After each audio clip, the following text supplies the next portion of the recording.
Today we will review some ideas in Part 7 of Mencius Moldbug's Letter to Open-Minded Progressives, which was published on May 29, 2008. To ensure understanding of his language, we will first quickly review his concept of the Cathedral. The Cathedral is a political machine and system of power in the United States.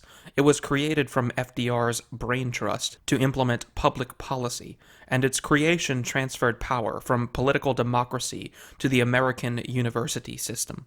Moldbug examines the Cathedral's relationship to democracy. Quote, "Let's observe the relationship between the Cathedral and our old friend, democracy. Since 1933, elected politicians have exercised minimal actual control over government policy. Formally, however, they have absolute control. The Cathedral is not mentioned in the Constitution. Power is a juicy caterpillar. Maybe it looks like a twig to most of us birds, but Washington has no shortage of sharp eyes, sharp beaks, and growling bellies. We can see the answer when we look at the fate of politicians who have attacked the Cathedral. Here are some names: Joseph McCarthy, Enoch Powell, George Wallace, Spiro Agnew. Here are some others: Ronald Reagan, Richard Nixon, Margaret Thatcher.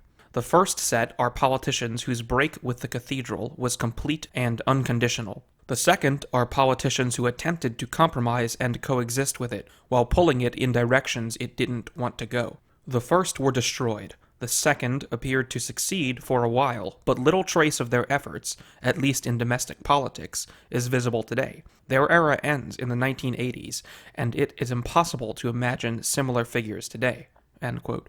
At this point, Moldbug appears to be incorrect to me. It is not only possible to imagine such a figure, one among them is president. I speak, of course, of Donald Trump, who has been compared to the figures Moldbug includes in this category. However, as delightful as this may be to some people, I think President Trump will fit into the second category in that little trace of his efforts will be visible in the 2040s, unless there is some sort of revolutionary power shift. President Trump is clearly not oriented towards a total destruction of the Cathedral. In many ways, he molds himself to its will, and this is likely why he was not destroyed. Moldbug then describes the first class of politicians. Quote, "What we see, especially in the cases of McCarthy and Powell, the recent BBC documentary on Powell is quite good, is a tremendous initial burst of popularity, trailing off into obloquy and disrepute. At first, these politicians were able to capture large bases of support. At least 70% of the British electorate was on Powell's side. This figure may even be low. But Powell, Radio Enoch aside, never had the tools to preserve these numbers and convert them into power. Similar majorities of American voters today will tell pollsters that they support Powellian policies, ending immigration, deporting illegals, terminating the racial spoils system. These majorities are stable. No respectable politician will touch them. Why? Because they cannot afford to antagonize the Cathedral, whose policies are the opposite." End quote.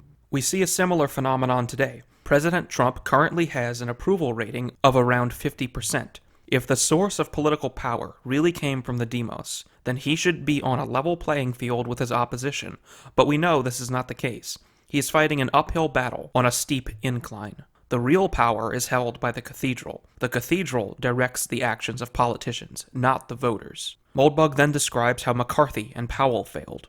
Quote, "Recall LeWick's simple summary of the Lippmann system. The decision-makers then take decisions and use the art of persuasion to inform the public about the decisions and the circumstances surrounding them. Of course, all politicians in Western countries depend on the official press to promote and legitimize their campaigns. Powell and McCarthy had no direct channel of communication with the Powellists and McCarthyists. They had to rely on the BBC and on ABC, NBC, and CBS, respectively. It is rather as if the U.S. attempted to invade the Third Reich by booking passage for its soldiers on the Imperial Japanese Navy." End quote. Perhaps this partially explains whatever success President Trump has had and will have. He very much has a direct line of communication to his base. However, his infamy is still in large part due to the media, and although he seems to be in opposition to the media, his presence has actually been a financial boon to media companies in dire straits due to the new technological mechanisms by which they are bypassed. Moldbug then describes this media machine. Quote, "The OP, known to most bloggers as the MSM, is part of the civil service complex around the Cathedral. Call it the polygon. An institute is in the polygon if it defers to the cathedral on all disputable questions. Because to a devotee of the cathedral its perspectives are beyond question, no two devotees can disagree on any serious matter, unless of course both sides of the disagreement are represented in the cathedral itself. And the cathedral is not exactly noted for disagreeing with itself, at least not from an external perspective. You will not see the Times attacking Harvard, for example, or the State Department. They all have the same ant smell, as it were. The Times is not formally a government institution as the BBC is, but it might as well be. If American journalism were coordinated into a Department of Information, as it was in World War I and World War II, and journalists were granted GS ranks, very little in their lives would change. As civil servants, they would be exactly as immune to political pressure as they are at present, and they would have exactly the same access to government secrets that they have at present." End quote. We can see this in effect constantly today. Despite the amount of chaos happening on university campuses, even the right-wing media, such as Fox News, scarcely attacks universities themselves. At most, someone like Tucker Carlson will criticize students, professors, or policies, but rarely the institutions. The media also rarely attacks government institutions. To the contrary, it is actively defending them. The media focuses entirely on criticizing President Trump himself and defends institutions such as the FBI from his alleged abuse.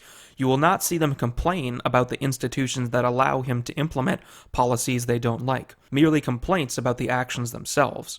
We can also see the media behave as if it has access to government secrets, because it does. If we look back to 2017, there were massive leaks coming out of the executive branch of government, as if the journalists themselves had the clearance to look at the documents on a whim. Moldbug then describes how the cathedral strikes back, and you will no doubt recognize how these tactics are currently in use. Quote, "The cathedral's response to these dissident politicians thus took two forms, one fast and one slow. Both would have been effective. Together, they were devastating. First, the art of persuasion, more dramatically known as psychological warfare, convinced their supporters that the politicians themselves were sick, awful, and weird, and so by extension was anyone who followed them. Second, the cathedral itself adapted to the doctrines of Powell and McCarthy by making opposition to them an explicit tenet of the faith. Since the cathedral educates the world's most fashionable people, and since it holds power, and power is always fashionable, cathedrism is fashionable more or less by definition. Of course, if you were fashionable, you knew instantly that Powell and McCarthy were on the slow boat to nowhere. But the unfashionable are always the majority, and they are not unfashionable because they choose to be. They are unfashionable because they can't pull off fashionable." End quote. This should require no explanation on my part, but in any case, the cathedral is obviously set on labeling President Trump as sick, awful, weird, and many other things, as well as his supporters. It highlights its opposition to him by taking positions diametrically opposed to his. It is fashionable to opine about your opposition to President Trump, and socially disadvantageous to out yourself as a supporter, despite apparently composing half of the population. And the unfashionables, or perhaps we should say deplorables, know this, which is why we tend to censor ourselves. Moldbug then describes the outcome for the first class of politicians who oppose the cathedral. Quote, "As it became clear to all that Powell and McCarthy were not done, their fans disappeared. Their bases of support had been a mile wide and an inch deep. Their attacks on the cathedral were pathetic and doomed, like taking on the Death Star with a laser pointer. Personally, both men were mercurial and unstable. Powell was a genius, the last real statesman in British politics, while McCarthy was an old-school, hard-drinking politician with Roy Cohn on his team, and it is no surprise that none of their colleagues emulated their suicidal bravado." End quote. Will this be true for President Trump? His support was at least wide enough to get elected. I have seen my fair share of dissidents unhappy with certain things he has done, but his approval is roughly following President Obama's, and he was re-elected, so he may well secure a second term. This would not be surprising if we recognize him as a Class II opponent of the cathedral, which I believe he is. Moldbug then describes this class of opponent.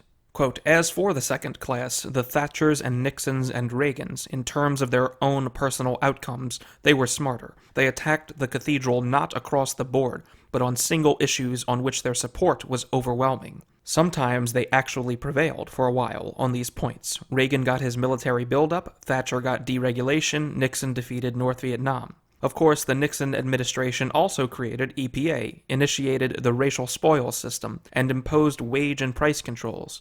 Thatcher got Britain inextricably into the EU, and so on. The semi-outsider politicians provide a valuable service to the Cathedral. While opposing a few of its policies, they validate all the others as a bipartisan consensus, which everyone decent is obligated to support. They thus do the heavy lifting of persuading their supporters, who probably wouldn't read the Times even if they did trust it to change with the changing times. And the times are always changing, and we can't just not change with them, can we? End quote. This again requires little explanation on my part. President Trump is engaged in several targeted attacks against the Cathedral. We know what they are. The Wall, America First, Drain the Swamp. But there are many places where he meets it, and many places where he negotiates with it. This strategy of negotiation is exactly what places him in this second class. This is also the paradox of opposing the Cathedral. One can either wholly oppose it and be destroyed, or oppose certain positions it takes and leave little lasting impact. President Trump will likely succeed in some ways against the Cathedral, but as Moldbug says, in other ways, he provides a validation of its opinion. You can no doubt think of many ways that he does this, if you try. Recent statements on gun control, negotiation on immigration, no end in sight to the federal debt, continued wars in the Middle East. All of this and more confirm the opinions of the Cathedral. Even more starkly, we can see how President Trump confirms Moldbug's model. He does the heavy lifting on persuading his supporters to accept the public policy of the Cathedral, even though we know that they would not accept it from reading the New York Times, as Moldbug says. The perfect example of this is how he reoriented the Republican Party on the issue of gay marriage in 2016.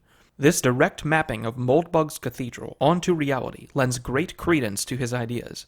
Moldbug's letter to open-minded progressives is certainly worth reading in full. I will be doing more videos on Moldbug and reactionary thought. Next time, we will review his ideas of the inner party and outer party from this same letter. Thanks for watching.